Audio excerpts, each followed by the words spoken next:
Betting యాప్ల కేసులో కీలక పరిణామం చోటు చేసుకుంది. ఈ తరహా యాప్ల కోసం ప్రమోషన్ల వ్యవహారంలో మనీ లాండరింగ్ జరిగిందనే కోణంలో ఎన్ఫోర్స్మెంట్ డైరెక్టరేట్ రంగంలోకి దిగింది.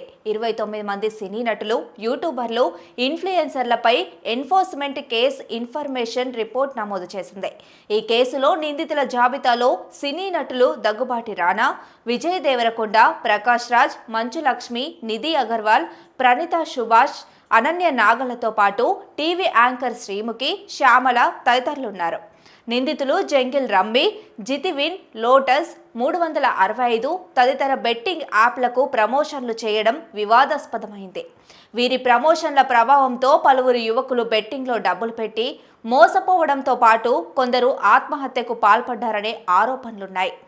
ఈ క్రమంలో బెట్టింగ్ యాప్ల నిర్వాహకులు వేల కోట్ల డబ్బు కొల్లగొట్టినట్టు తెలుస్తుంది. ఆయా ఘటనల నేపథ్యంలో సినీ ప్రముఖులు, యూట్యూబర్లు, ఇన్ఫ్లుయెన్సర్లపై తెలంగాణ పోలీసులు ఇప్పటికే 5 ఎఫ్ఐఆర్లు నమోదు చేశారు. ఆయా కేసుల ఆధారంగా ఈడీ దర్యాప్తు ఆరంభించింది. ప్రమోషన్లు చేసినందుకు బెట్టింగ్ యాప్ల నిర్వాహకులు హవాలా మార్గంలో పలువురికి డబ్బు పంపించారనే కోణంలో ఆరా తీస్తోంది. ఇప్పటికే తెలంగాణ పోలీసుల నుంచి ప్రాథమిక దర్యాప్తు వివరాలను ఈడీ సేకరించింది. త్వరలోనే నిందితులకు నోటీసులు ఇచ్చి విచారణకు పిలిచే అవకాశం కనిపిస్తోంది.